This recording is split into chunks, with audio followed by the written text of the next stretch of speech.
She watched him from across the parking lot, her hands trembling on her wheelchair.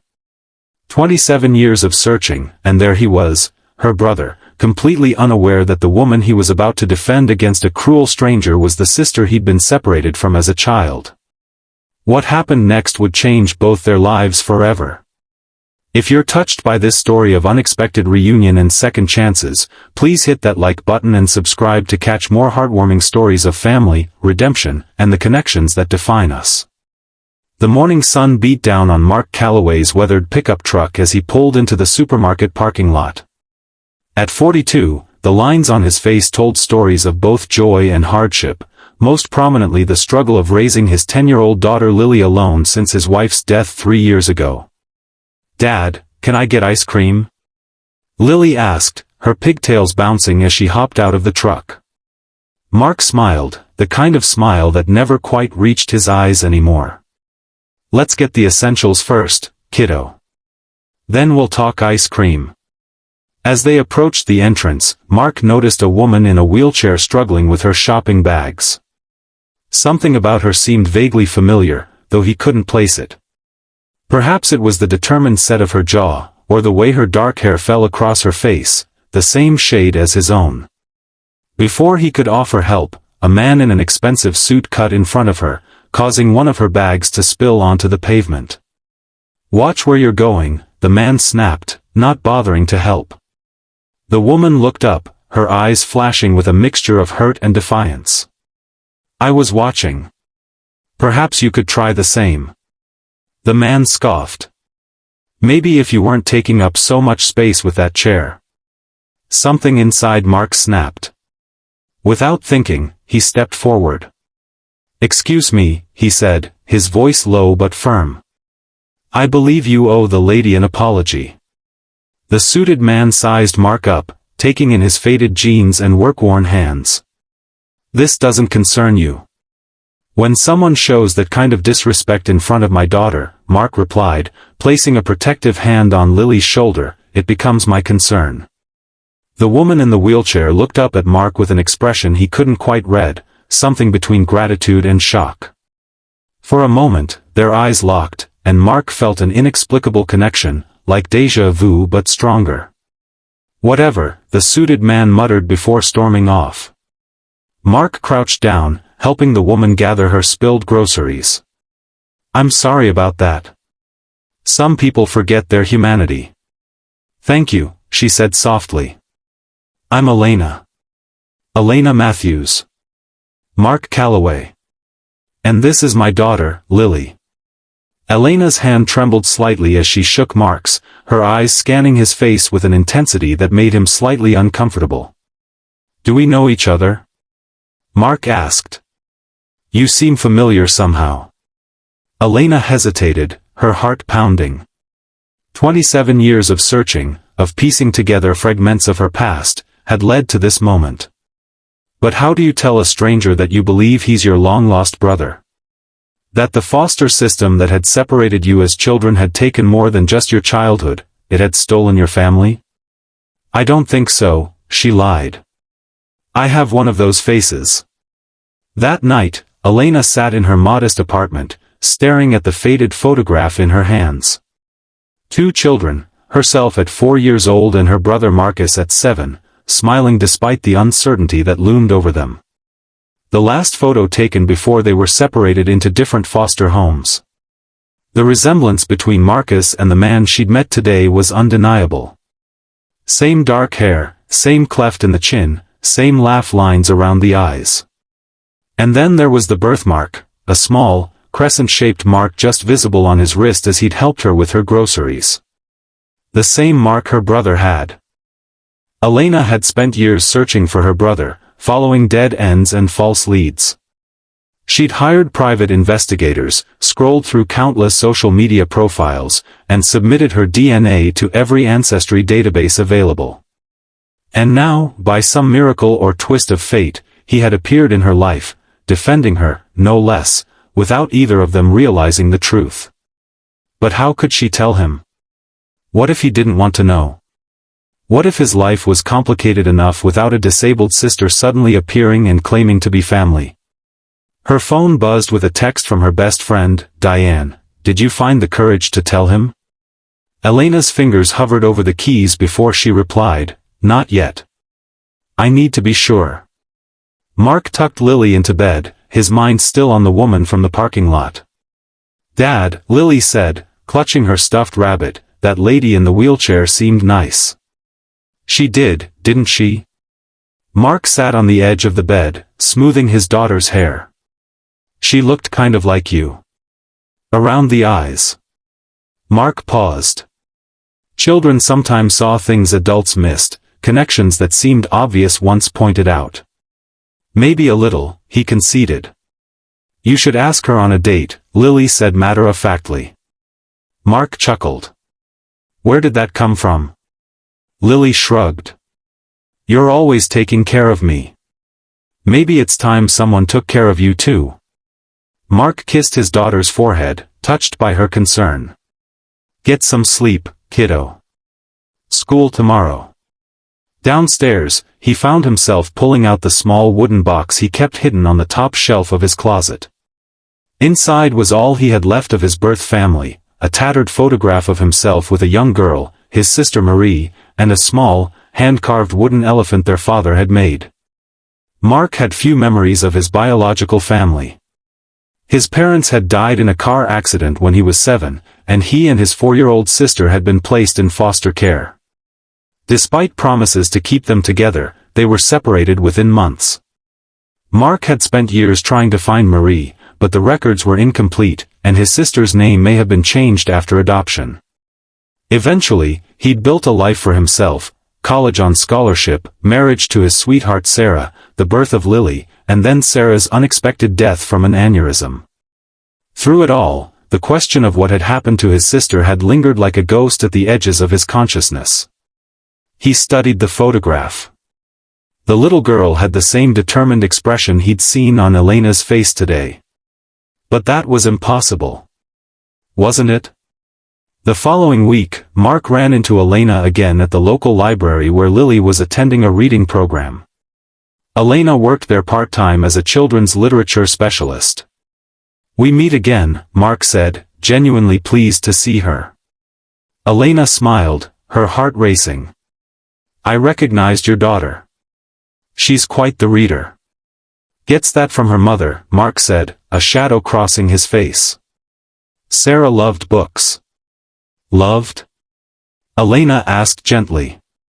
She passed away 3 years ago. Aneurysm. Mark rarely discussed Sarah with strangers, but something about Elena made him feel comfortable opening up. I'm so sorry, Elena said, meaning it. That must be incredibly difficult for both of you. We take it day by day.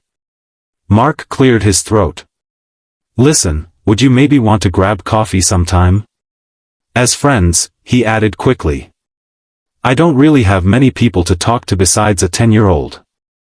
Elena felt a flutter of panic. Getting closer to Mark would make it harder to keep her secret, but it might also provide an opportunity to learn if he truly was her brother before making any revelations. I'd like that, she said. Over the next few weeks, Mark and Elena developed a friendship. They met for coffee, took Lily to the park, and talked about their lives, or partial versions of them.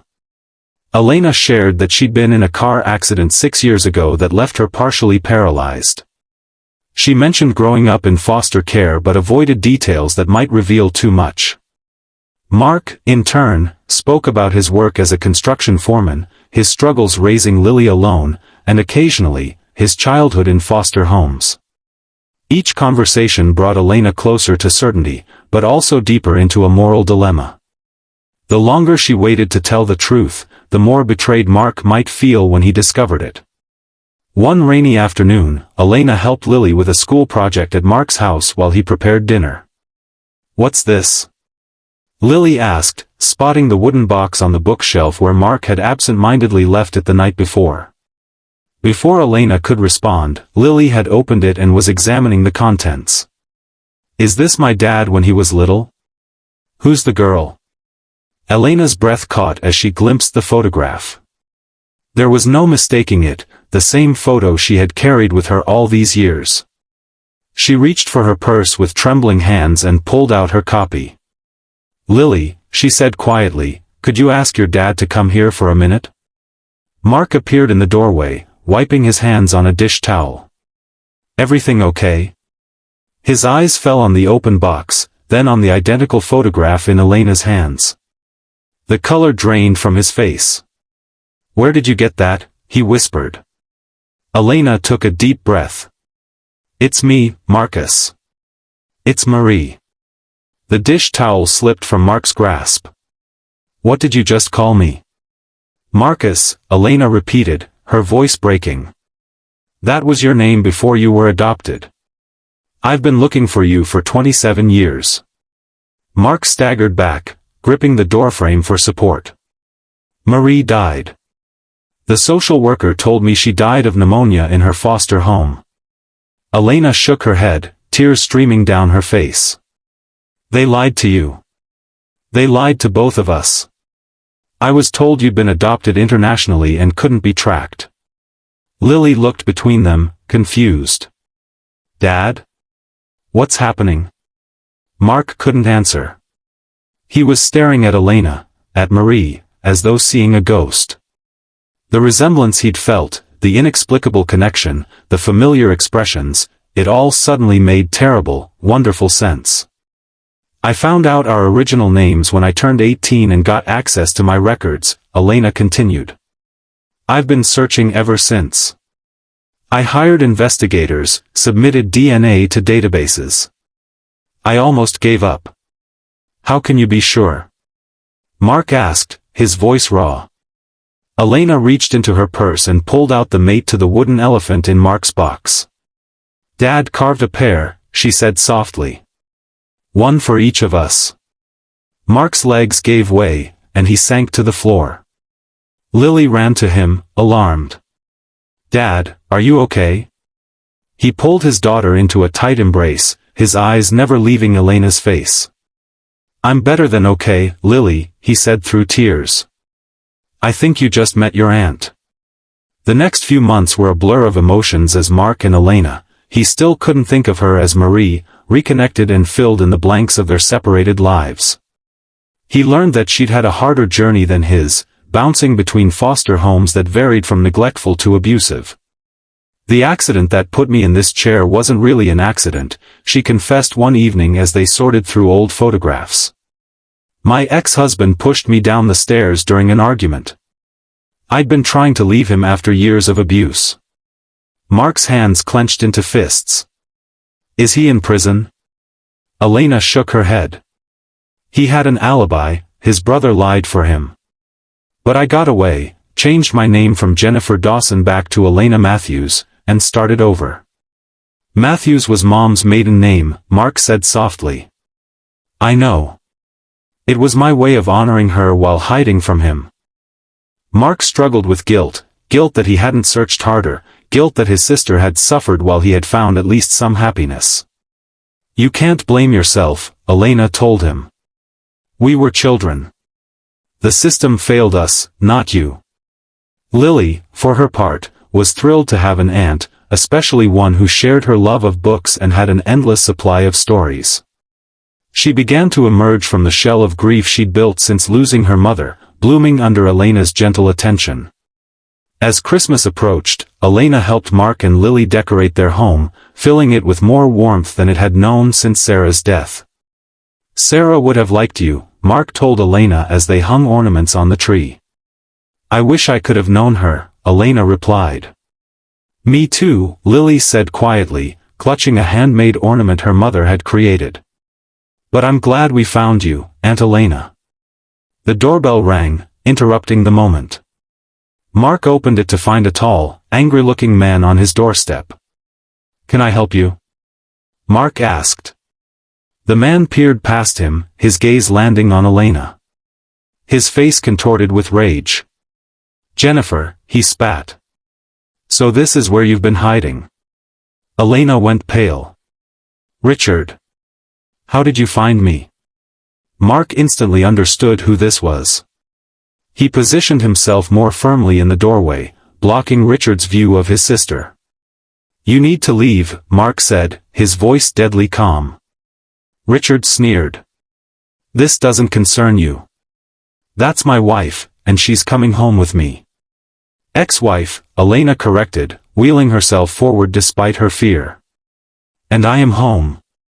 You heard her, Mark said. Leave now, or I'm calling the police. Richard's hand disappeared into his jacket, and Mark's combat instincts from his military days kicked in. He tackled Richard just as the glint of a knife appeared, knocking the weapon away and pinning the larger man to the ground. Lily, call 911. Mark shouted. Minutes later, police sirens wailed in the distance as Mark kept Richard subdued. The officers took statements from all of them, and Richard was arrested not only for the attempted assault but also on outstanding warrants from another state. As the police car drove away, Elena broke down in tears, not of fear, but of relief. It's over, she whispered. He can't hurt me anymore. Mark knelt beside her wheelchair, taking her hands in his. No one will hurt you again, Marie. I promise. She looked up at him through tear-filled eyes. You called me Marie. That's who you are to me, he said simply. My little sister who I thought I'd lost forever. Spring arrived, bringing with it new beginnings. Elena had moved into Mark's guest house, giving her independence while keeping her close to her newfound family. Richard had been sentenced to 15 years for his crimes, including the previous assault that had left Elena partially paralyzed. The library where Elena worked hosted a special event, a book launch for her first children's novel, inspired by her and Mark's story of separation and reunion. The book, titled The Wooden Elephants, told the tale of two siblings separated by circumstance who never stopped looking for each other. As Elena read from her book to an audience of entranced children, Mark watched from the back of the room, Lily beside him. His daughter squeezed his hand. We're a real family now, aren't we, Dad? Mark nodded, his throat tight with emotion. We always were, kiddo. We just didn't know it yet. After the reading, as they helped Elena pack up her things, a young social worker approached them. Ms. Matthews? I just wanted to tell you how much your story touched me. I work in foster care, and... She hesitated. Well, I have two siblings I'm trying to place, and your book made me fight even harder to keep them together. Elena reached out and took the woman's hand. Thank you for telling me that. That's exactly why I wrote it. As they left the library, Mark pushed Elena's wheelchair while Lily skipped ahead, chattering about ice cream plans. You know, Mark said, there's something I've been meaning to ask you. Elena looked up at him. What's that? That day in the parking lot, did you really not know who I was, or were you just waiting for the right moment? A small smile played on Elena's lips. Let's just say that when I saw a man stand up to defend a stranger in a wheelchair, I knew he was the brother I remembered. Mark laughed. So you set the whole thing up? Not the rude guy, he was genuinely awful. But I'd been working up the courage to approach you for days after I spotted you at Lily's school. I just needed to see what kind of man you'd become before I turned your world upside down. And? What did you decide? Elena reached back and patted his hand. I decided you were exactly the brother I'd been searching for all along. Ahead of them, Lily called out, Come on, slow pokes. The ice cream shop closes in an hour. Mark and Elena exchanged a glance filled with shared history, shared pain, and now, shared joy. We're coming, they called in unison, moving forward together into a future neither of them had dared to imagine, one where broken pieces of the past had finally found their way back together, creating something stronger and more beautiful than either could have achieved alone. As Mark pushed his sister's wheelchair toward his waiting daughter, he reflected on the strange twist of fate that,